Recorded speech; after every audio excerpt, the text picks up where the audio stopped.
Ազգային ժողովի մեծարգո նախագահ, ազգային ժողովի հարգելի պատգամավորներ, կառավարության հարգելի անդամներ, սիրելի ժողովուրդ, քննարկեցինք ավելի ճիշտ 2026 թվականի պետական բյուջեի նախագիծը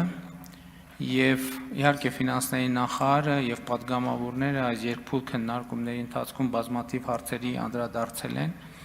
բայց նաև այսպես կարմիր թելի նման գնում է, որ սա ըստ էության բյուջեի նախագծի վերջին քննարկումն է այս ազգային ժողովում, որովհետև հաջորդ բյուջետային քննարկումը տեղի կունենա հաջորդ գումարման ազգային ժողովում, եւ ես կարծում եմ եւ հարկ եմ համարում մեկ-երկու գնահատական տալ արդեն այս պահի դրությամբ տեղի ունեցող կամ տեղի ունեցած բյուջետային քննարկումներին եւ ամփոփելով ուզում եմ ասել, որ վերջին այս գումարման ազգային ժողովի հետ մեր աշխատանքը ընդհանուր առմամբ լավ եմ գնահատում եւ գոհ եմ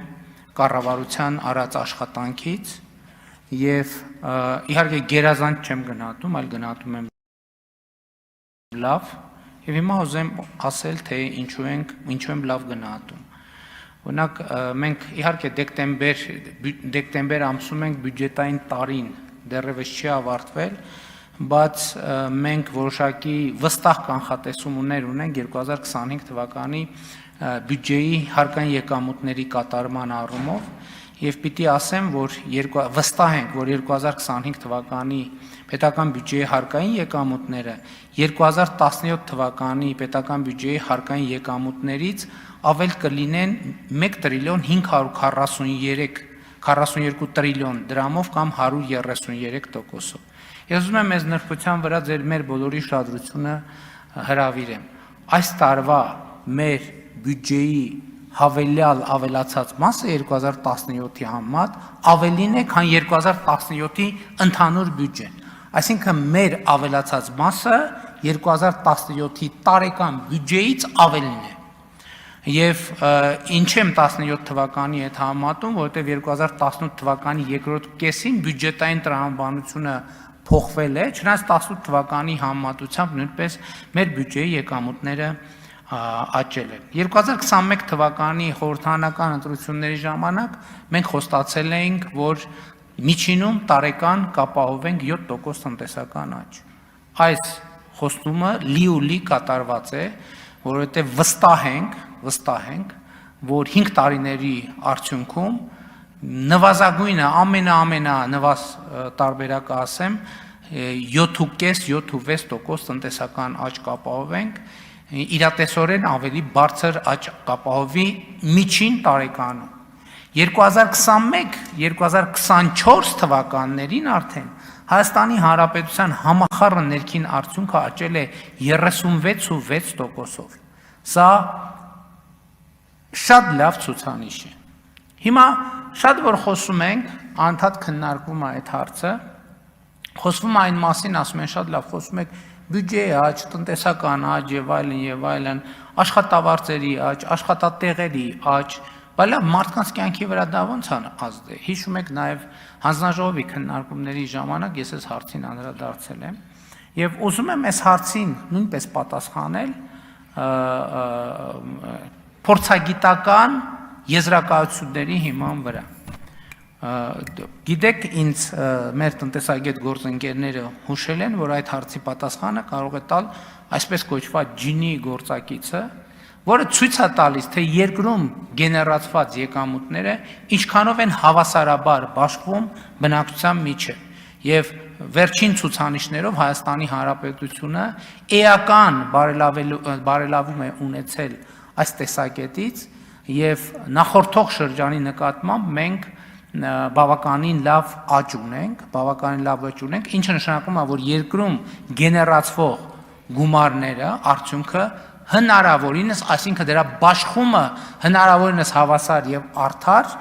տեղի է ունենում եւ բարելավում է։ Իդեպ ես այսօր երբ որ պատրաստվում էի այս ելույթին, ես ջինի գործակցին նորից անդրադարձա եւ ին աչքը ծակեց հետեւյալ. ես ուզում եի հասկանալ, այս ցուցանիշը պատմականորեն լավագույնն է Հայաստանի պատմության մեջ, թե չէ։ Եվ գիտեք ինչ պարզվեց։ Պարզվեց, որ պատմականորեն լավագույն ցուցանիշը Հայաստանի համար ջինի գործակցի որ թիվը լինի 2020 թվականը։ 2020 թվականը։ Սա ինչի մասին է խոսում։ Սա խոսում է նրա մասին, որ կոവിഡ്ի ճգնաժամի կառավարման մեծ ուղված բոլոր քննադատությունները պարզապես մտածածին են։ Այդ ժամանակը մենք 2018 թվականին ընտրությունները հաղթել ենք հոգատար հանրություն կարգախոսի ներքո եւ 2020 թվին ջինի գործակիցը ցույց է տալիս, որ մեր կառավարությունը հենց այդ ռազմավարությամբ առաջնորդվել։ Եվ 2020 թվին երկրի արդյունքը հնարավորինս հավասարաբար է բաշխվել, սա նշանակում է, որ ճգնաժամի ժամանակ մենք առավել հասցեական աջակցություն ենք ցույց տվել մեր քաղաքացիներին։ Հիմա ուզում եմ անդրադառնալ այլ ցուցանիշների, աշխատատեղերի թիվը։ Այս տարի հոկտեմբերին մենք կրկին ունեցել ենք բացարձակ գրանցված եւ աշխատավարձով ապահովված աշխատատեղերի ռեկորդ։ 2025 թվականի հոկտեմբերին 810,074 գրանցված աշխատատեղ ունենք երկրում։ 2018 թվականի նկատմամբ աճը 223,895 կամ 38%-ով։ Հարգելի գործընկերներ, սա արձանագրում է, որ 2018 թվականից ի վեր մենք Հայաստանի Հանրապետությունում ստեղծել ենք 223,895 աշխատատեղ։ Նման ցուցանիշ, նման ժամանակահատվածի համար Հայաստանի պատմության մեջ երբեք չի եղել։ Ընդ որում, այս աճը շարունակական է։ Մենք տարեցտարի 2024 թվականի նկատմամբ 30,000 հոկտեմբերի նկատմամբ 30,000 աշխատատեղ է ստեղծվել, 31,004% ավել։ Միջին աշխատավարձը հոկտեմբերին 313,000 դրամ է։ 2018 թվականի նկատմամբ աճը 135,657 դրամ կամ 76%։ Շատ խոսում են գնաճի մասին։ Չի եղել Հայաստանում 76%-անոց գնաճ։ Եվ ընդհանրապես իրական արտահայտությամբ մեր աշխատավարձերի աճերը երկնիշ են 20 եւ ավել տոկոս, ինչը ցույց է տալիս քաղաքացիների բարեկեցության մակարդակը։ Եկամտային հարկը, որը հոկտեմբերին վճարվել է, եղել է 50 միլիարդ 699 միլիոն, որը 2018 թվականի հոկտեմբերի համեմատ համարյա կրկնակի ավել է 95%-ով 24 միլիարդ դրամի։ Եվ ուզում եմ նաև ընդգծել, որ հիմա այս ամեն ինչի այս թվերը ինչ կապ ունեն քաղաքացիների բարեկեցության հետ։ Քաղաքացիների բարեկեցության հետ կապ ունեն այնքանով, որ մենք 2018-ից 2025 թվականը Հայաստանի Հանրապետության քաղաքացիներին ուշադրություն դարձրեք 384 միլիարդ դրամ ենք վերադարձրել եկամտային հարկի գծով քաղաքացիներին։ Այդ փողը ուղղակի տվել են քաղաքացիներին, որոնք ընդ որում, եթե նախորդող շրջանի համեմատում ենք, թե եկամտային հարկի վերադարձի հիպոթեկի ծրագրի համեմատ վերադարձը աճը 9500%-ով աճ է եղել ծրագրի նախորդող շրջանի վերադարձի համեմատ։ Եվ սա ինչ է նշանակում։ Սա նշանակում է հետևյալը։ Ես նաև համեմատություն եմ հանել 2010-ից 17 եւ 2018-ից 25 թվականները։ Անշարժ գույքի գործարքները, որ մարդիկ տուն են գնել, աճել է 67,000-ով, ավելի քան 67,000-ով, 64%-ով։ Մարզերում առաջնային շուկան աճել է 1104%-ով, նախորդող շրջանի։ Սա ուզում եմ ցույց տալ տարածքային համաչափ զարգացումը եւ ընդհանուր առմամբ առաջնային շուկայի աճը 10-17-ի համեմատ 465%։ Այս ամեն ինչը ցույց է տալիս, որ Հայաստանը գտնվում է զարգացման ուղեծրի վրա։ Արդյոք Հայաստանում կա սոցիալական եւ աղքատության խնդրեմ։ Այո, Հայաստանում կա սոցիալական եւ աղքատության խնդրեմ։ Բայց մենք իմիջիալոց վերջերս աղքատության ցուցանիշները հրապարակվեցին, մեր գնահատմամբ դրանք շատ բավական լավ ցուցանիշներ են, բայց քանի որ մեթոդաբանական հարցերը դեռ պետք է ճշգրտվեն, բայց այդտեղ մի բան է երևում, որ ծայրահեղ աղքատությունը 0.6% է, անկախ մեթոդաբանությունից, այս նշանակում է մենք ըստ էության շատ մոտ ենք ծայրահեղ աղքատությունը վերացնելու մեր նախընտրական խոստումին, որը տվել ենք 2021 թվականին։ Ընդ որում, այդ աղքատության ցուցանիշը վերաբերվում է նախորդող շրջանին, մինչև ընտրություններ 24 թվին։ Այս 1.5 տարվա ցուցանիշները եւ մեր տնտեսական աճը չի կարող ուղղակի այդ ցուցանիշը բան չանել, չնվազեցնել։ Հիմա հարգելի գործընկերներ, Հայաստանում արդյոք կա աղքատության խնդրեմ։ Այո, Հայաստանում կա աղքատության խնդրեմ, բայց ժամանակն է ի վերջո, որ մենք առերեսվենք եւ արձանագրենք աղքատության պատճառները։ Հայաստանի Հանրապետությունում այլևս աղքատության պատճառն այն չի, որ աշխատատեղ չկա։ Չկա, այդ խնդրեմ վաղուց վերացված է։ Հակառակ դեպքում չէր լինի, որ հազարավոր, էլ չեմ ասում տասնյակ հազարավոր մարդիկ ուրիշ տեղերից գային Հայաստանում աշխատեին եւ ուրիշ տեղերում իրանց ընտանիքները պահեին։ Բայց չի կա Հայաստանում աղքատություն։ Հայաստանում աղքատություն կա միայն հետևյալ պատճառով։ Աղքատ չլինելու հմտությունների բացակայության պատճառով։ Ես շատ եմ ուսումնասիրել այս հարցը։ Եվ սա շատ կարևոր, շատ պատասխանատու եւ շատ սուր հայտարարություն է։ Եվ ասում եմ, այո, Հայաստանում աղքատություն կա միայն աղքատ չլինելու հմտության բացակայության կամ սակավ լինելու պատճառով այն մարդկանց շրջանում, ովքեր աղքատ են, աղքատության մեջ են գտնվում, որովհետև մենք 2018 թվականից էլ որդեգրել ենք այդ ռազմավարությունը, որ աղքատությունը հաղթահարելու ձևը աշխատանքն է, բայց մենք պետք է առերեսվենք, որ կան աշխատանքներ, կան մարդիկ, ովքեր աշխատում են, բայց շարունակում են աղքատ մնալ, ինչու, նույն պատճառով, որովհետև նրանք աշխատում են այդ տեղում բավարար պրոֆեսիոնալ հմտություններ չունենալու պատճառով եւ մեր քաղաքականությունը հետեւյալն է, որ եթե աշխատանքը արդյունք չի տալիս, այսինքն կարճ ասած, եթե աշխատանքը մարդու բարեկեցությունը չի ապահովում, ինչա պետք է անել։ Պետք է վերադառնալ կրթությանը, աշխատանքային հմտությունների զարգացմանը։ Եթե դրանից հետո էլի իր աշխատանքը իր բարեկեցությունը չի ապահովում, ինչա պետք է անել։ Էլի է պետք վերադառնալ կրթությանը եւ աշխատանքային հմտությունների զարգացմանը։ Եվ սա պետք է լինի մեր քաղաքականությունը աշխատանքի ոլորտում։ Շատ խոսվում է թոշակների եւ թոշակառուների մասին։ Հարգելի գործընկերներ, 2025 թվականի հունվարի 1-ից թոշակառուների եւ նպաստ հաշմանդամության թոշակ ստացողները, եկեք պայմանական, որ շատ երկար տերմինաբանություն չօգտագործեմ, թոշակները ավելանում են։ Պարզապես մենք, այո, նաև հասկանում եք, կառավարելը կա եւ կառավարումը ունի նրբություններ եւ մենք էլ սովորում ենք ավելի արդյունավետ կառավարել։ Մենք ինչ ենք ասում ենք, լավ, թոշակառուների թոշակ ամսական 11,000 դրամով 11,000 դրամով կամ 10,400 դրամով ավելացնենք, ինչ անելու թոշակառուն։ Այդ գումարը ինչ անելու, ինչի վրա ծախսելու։ Մեր հետազոտությունը ցույց է տալիս, խոսք է դեպքում 65+ տարեկան թոշակառուների մասին։ Մեր հետազոտությունը ցույց է տալիս, որ մարդկանց առաջնային ծախսը առողջապահությունն է։ Հիմա հետևաբար ինչի մենք մարդկանց տանք այդ փողը, որ ինքը չիմանա, թե ինչպես այդ փողը արդյունավետ օգտագործի իր առողջապահության վրա։ Գնա դեղատուն այլ բան գնի, քան պետքա գնի, գնա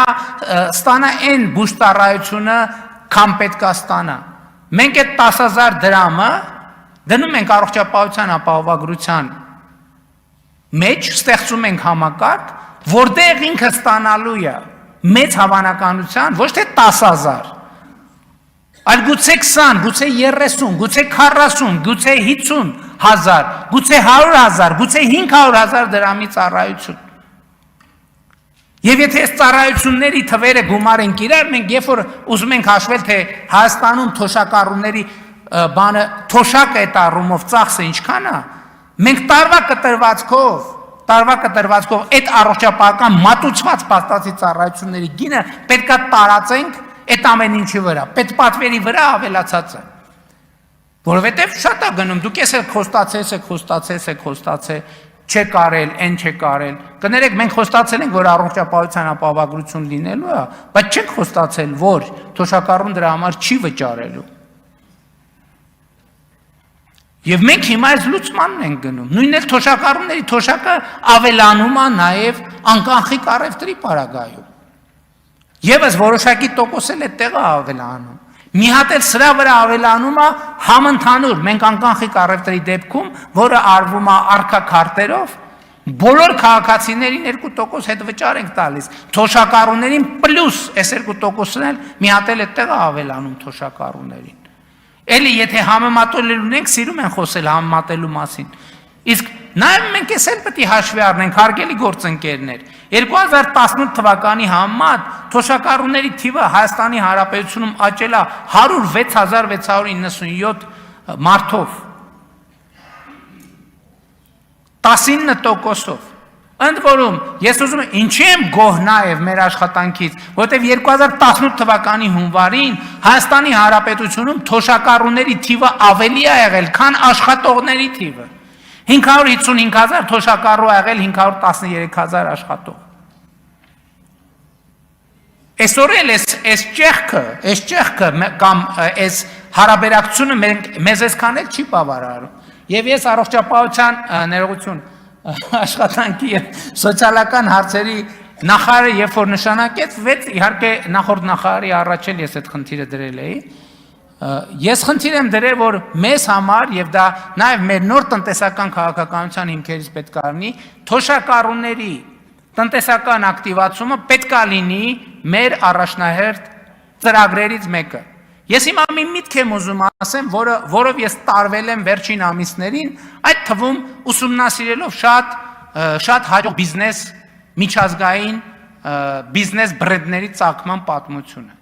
Հիմա մեզ մոտ ի՞նչն է անցալում, որ 63-ը թոշակի տարիք, հա 63-ը թոշակի տարիք է։ Բայց ես ուզում եմ, ես առաջարկում եմ մի հատ ուրիշ վարժություն անենք։ Իսկ կարող է 63-ը փոքր եւ միջին բիզնես դնելու լավագույն տարիքն է։ Որովհետև ով ունի կյանքի եւ աշխատանքի ավելի մեծ գիտելիք, քան 63 տարեկանը։ Եվ ես արդեն հանձնարարական եմ տվել, որ մենք թոշակառուներին 63 եւ բարձր տարիքի անձանց աջակցության, տնտեսական աջակցության ծրագրեր ունենանք։ Որովհետև հարգելի գործընկերներ, 21-րդ դարում 63-ը ինչ տարիք է, ով կարա ասի։ 65-ը ինչ տարիք է, 70-ը ինչ տարիք է, 75-ը ինչ տարիք է։ Այսինքն սա մարդու, մենք պետք է այդ բանը, այդ մտածողությունից էլ դուրս գանք, որ թոշակառու վերջ ավարտվեց, ոչ, 63 տարեկանում կյանքը չի ավարտում, 63 տարեկանում կյանքը սկսում է։ Եվ մենք մեր թոշակառուների կամ մեր ավակ սերնդի ասենք, մարդկանց կյանքը փոխելու ռազմավարություն պետք է որդեգրենք, այդ թվում կադաստրի կոմիտեն շատ կարևոր մի նախաձեռնությամբ է հանդես գալիս, հակադարձ հիպոթեկի ծրագիրը, որը շատ կարևոր մի բան է։ Մենք չենք ասում, հարգելի գործընկերներ, եկեք առերեսվենք, մենք տենց բաների մասին չենք խոսում։ Մենք մի հատ դրել ենք ազգային ավանդույթ ու մնացել ենք դրա այդ վերնագրի տակ։ 63 տարեկան մարդը, երբ որ մնում է 63 տարեկան մարդու համար, մենք պետք է ստեղծենք լիարժեք ինքնուրույն կյանք, լիարժեք ինքնուրույն կյանքով ապրելու հնարավորություն։ Որովհետև երբ որ մարդը տնտեսապես պասիվանում է եւ մնում է տանը, այդ իր համար է խնդրեմ։ Բայց իր ընտանիքի մնացած հատվածի համար էլ է խնդրեմ։ Այդ հա շատ լավ մենք տենց ասում ենք, ասում ենք, խոսում ենք, կենացենք խմում եւ այլն, բայց մենք մեր խնդիրները պետք է տեսնենք։ Ինչի պետք է, այսինքն մեր կանխավարկածն ինչա, մարդը 63-ից մինչև 80 տարեկան պետք է տանը նստի։ Ոչ։ Մարդը այդ աշխատել այնքան գիտելիք է կուտակել, մենք պետք է պայմաններ ստեղծենք, որ ինքը այդ գիտելիքը, որը ասма տենց ասացված կա, չէ, ասма եթե երիտասարդությունը իմանար, եթե ծերությունը կարողանար։ Հիմա ծերությունը կարող է, որովհետև դա այլևս ծերություն չէ, մի ժամանակ էր 63 տարեկանը ծերություն, 65 տարեկանը ծերություն, 70 տարեկանը ծերություն, 75 տարեկանը ծերություն, եթե մարդը առողջ է, իսկ կներեք, եթե մարդը առողջ չի, 29 տարեկանն էլ է ծերություն։ Եթե մարդը առողջություն չունի, ինչ տարբերություն, ինքը 29 տարեկան է, 39, 35, 42, 50 թե 55, ինչ տարբերություն։ Իսկ եթե մարդը միջին, էլ չեմ ասում, որ ժամանակակից աշխարհում տեխնիկան այնքան է զարգացել, բացարձակ առողջ մարդ չկա։ Գնում ես սկաների տակով անցնում, ոնց լինի մի հատ ինչ-որ մի բան կգտնվի։ Մենք պետք է մարդուն ասենք, չէ, դա ինչի, ժողովուրդ ջան, նեն չի, որ վերջ, ավարտվեց։ Ոչ, 63 տարեկանը փոքր եւ միջին բիզնես սկսելու լավագույն տարիքն է, որովհետեւ այն գիտելիքի Պաշարը, որ կուտակվել է, որևէ մեկը չունի։ Հիմա էլի պետական պարտքի այդ թեման։ Մեր ընդդիմության հարգելի գործընկերները տենց է չհասկացան, թե պետական կամ ներողություն եմ խնդրում, տենց էլ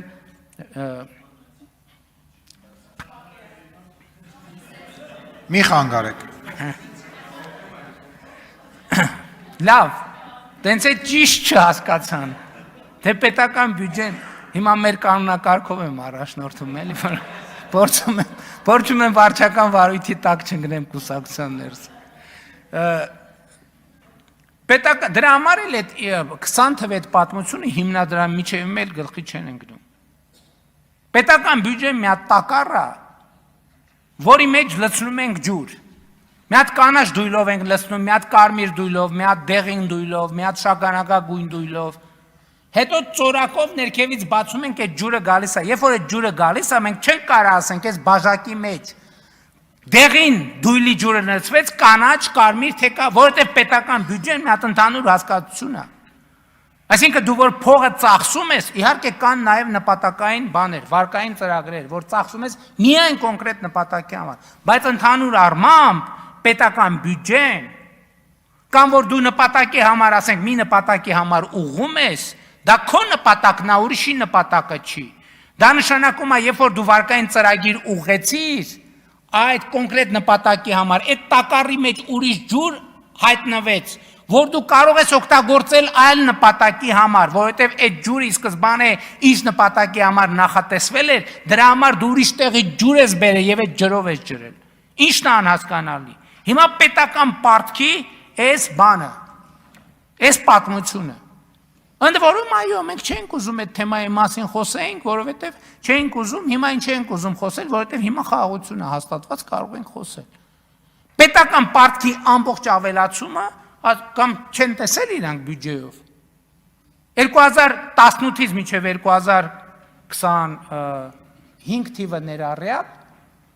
4.4 միլիարդ դոլարի կապիտալ ծախսա միայն պաշտպանության ոլորտում, 25-ը թիվ ճիշտ ասի, թե 24-ում։ Լավ, վերջ ինչ-որ մի ժամանակահատվածում չեն տեսել այդ թիվը, ոնց կարային չտեսնեին։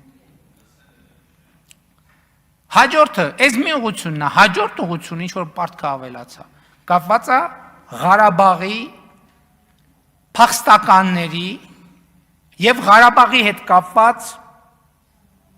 չնախատեսված ֆունկցիաների ծախսի համար։ Ուրիշ պատմություն սրա տակ չկա և պարզապես գոյություն չունի։ Չեմ ասում, իհարկե նախկինում եղել են վարկային պայմանագրեր և այլ, այսինքն ինչ-որ բնական ունաչ պետք է նախատեսված լինի։ Բայց ընդհանուր առմամբ գնահատելով կառավարության նախորդող շրջանի աշխատանքը, ես ուզում եմ ասել, հարգելի գործընկերների միջալոց ուզում եմ ասեմ, որ երբ որ կառավարություն ասում եմ, նկատի ունեմ իհարկե ներառյալ քաղաքական մեծամասնության, խորհրդարանական մեծամասնությունը, որովհետև պարզ է, որ առանց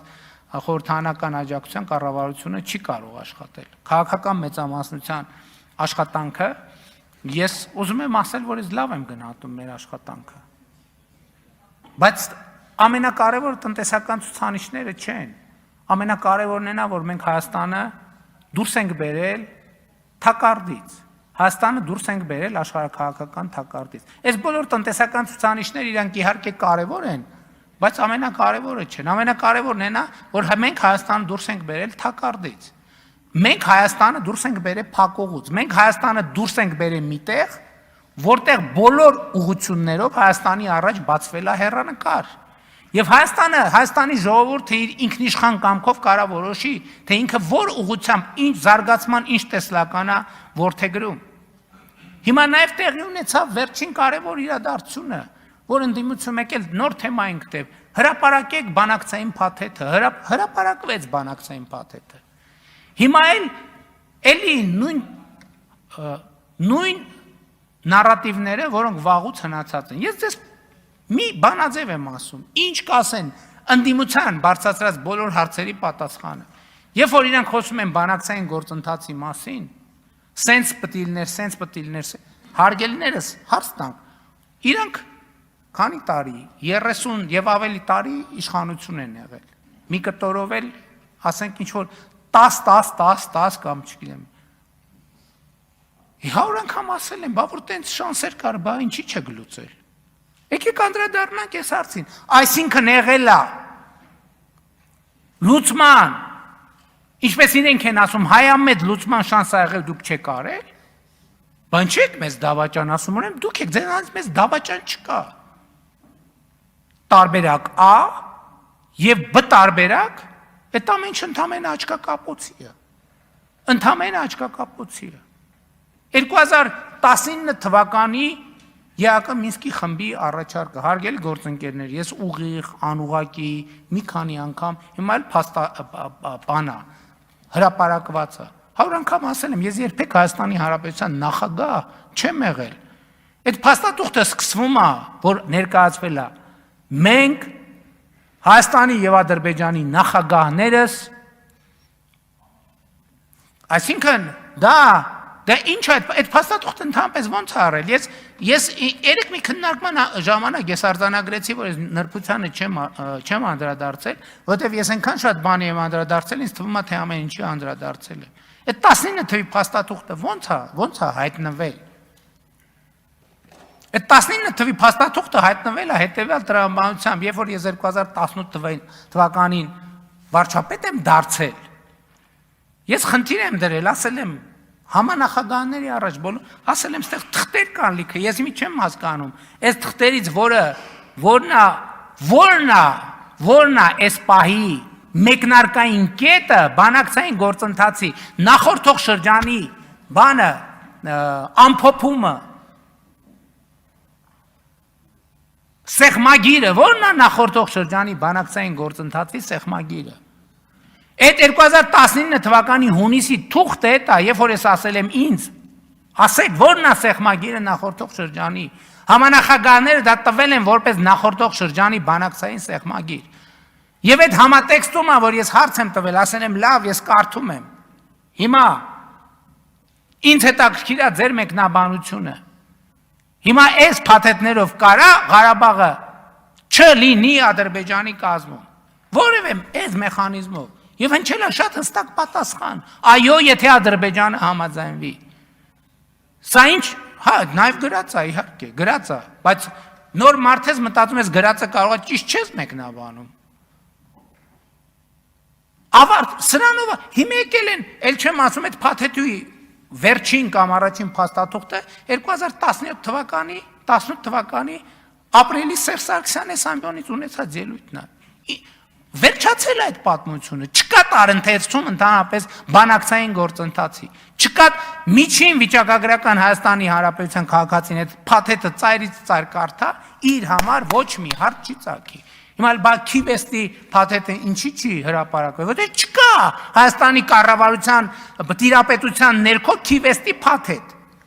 Քիվեստի փաթեթի հենքը այնա, ինչ որ տպված է փաթեթում, որը Լևոն Տեր-Պետրոսյանի շտաբը, Լևոն Տեր-Պետրոսյանը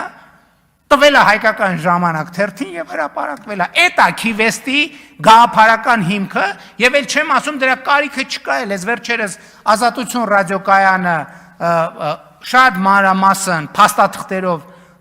ռեպորտաժ արեց եւ դրանով ամեն ինչ ասված է։ Այսինքն չկա թեմա այդտեղ ընդհանրապես։ Հիմա այդ որ ասում են բանա, հիմա բանավեճի չեմ էլ հրավիրում, որովհետև հրավիրեմ էլ ինչ։ Էլ ինչ խոսամ, էլ բանավիճելու բան չկա, թող կարդան, պատմեն, կարդան, պատմեն, կարդան, պատմեն։ Ինչ պետք է պատմեն, պատմելու բան չկա։ Ուզում եմ նաև ասել, որ 2026 թվականը շատ բուռն տարի է լինելու Հայաստանի համար, տեղի է ունենալու եվրոպական քաղաքական համայնքի գագաթաժողովը Հայաստանում, նաև կենսաբազմազանության COP17 գագաթաժողովը արդեն աշնանը եւ խորհրդարանական հերթական ընտրությունները եւ ես եւս մեկ անգամ արձանագրում եմ, որ ես եւ կառավարող մեծամասնությունը խորհրդարանական հերթական ընտրություններին մոտենում են լավատեսության եւ պոզիտիվի հսկայական պաշարով եւ պիտի եւս մեկ անգամ արձանագրեմ, որ այո, Հայաստանի Հանրապետության եւ Ադրբեջանի Հանրապետության միջև հաստատված է խաղաղություն։ Մեր խնդիրն է խնամել, ուժեղացնել, ինստիտուցիոնալ դարձնել խաղաղությունը եւ ելի մի հանգամանք եմ ուզում ասեմ, վերջին շրջանի աշխատանքները վերլուծելով, շատ կարեւոր է արձանագրել հետեւյալը, որ եթե շատ պայմանական ասեմ, Հայաստանի եւ Ադրբեջանի միջև մի միլիմետր վստահությունը, երբ որ մի միլիմետրով վստահությունը ավելանում է Հայաստանի եւ Ադրբեջանի միջև, ինքը բերում է 10 սանտիմետր գործնական առաջընթացի։ Սա բարձր պայմանական բանաձև եմ ասում, բայց ուզում եմ իմ տպավորությունները կիսել նաեւ այդ առումով։ Եվ ուզում եմ ասել, որ այսօր ես խաղաղության հեռանկարի վերաբերյալ շատ ավելի լավատես եմ, քան ասենք 2025 թվականի օգոստոսի 15-ին 20-ին, չնայած այդ պահին լավատես էի ավելի, քան նախկինում երբևէ եղել եմ լավատես։ Եվ հետեւաբար մեր խնդիրը, այդ թվում 2026 թվականի, այո, տնտեսական ես համաձայն եմ, ֆինանսների նախարար ասեց, մենք դուրս ենք եկել բնականon տնտեսական զարգացման ուղեծրի մեջ։ Մեր տնտեսությունը զարգանալու է։ Մեր խնդիրն է նա ավել թե պակաս տեմպերով։ Իմիջիայլոց նախորդող շրջանում մենք այս հարցն էլ մեզ սկսեցինք տանք։ Արդյոք լավ է, որ ինչպես տնտեսագետներն ասում են, մեր պոտենցիալից ավելի մեծ տեմպերով ենք աճում։ Ստեղ էլ են խնդիրներ առաջանում, որովհետև գնաճային երևույթներ են գալիս եւ այլն եւ այդպես շարունակ։ Դրա համար կարող է, այս հենց հարց է, մենք պետք է քննարկենք 6-7% տնտեսական աճը պետք է մենք ворթեգրենք որպես նպատակ, որովհետև կարող է պարզվի, որ 10-12% տնտեսական աճը գնաճային եւ այլ խնդիրներ առաջացնում եւ ռիսկեր առաջացնում։ Բայց 2026 թվականի հիմնական խնդիրը հետեւյալն է։ Հայաստանի Հանրապետության ժողովուրդը պետք է ընտրություններում տեր կանգնի խաղաղությանը։ Պետք է ընտրություններում տեր կանգնի խաղաղությանը եւ թույլ տվեք ասեք, ես վարկյան անգամ կասկած չունեմ, որ Հայաստանի Հանրապետության ժողովուրդը տեր է կանգնելու խաղաղությանը, որովհետեւ դա ուրիշի խաղաղությունը չի, դա իր խաղաղությունն է, իր զավակների, իր ընտանիքի, իր թորների, իր ծորների խաղաղությունն է եւ դա մեծագույն տուրքն է բոլոր նահատակներին եւ իր բոլոր անցյալներին, անկախ նրանից մեր պատմության որ շրջանում է այդ նահատակությունը եւ զոհողությունը տեղի ունեցել եւ հետեւաբար փառք նահատակներին եւ կեցցե Հայաստանի Հանրապետություն։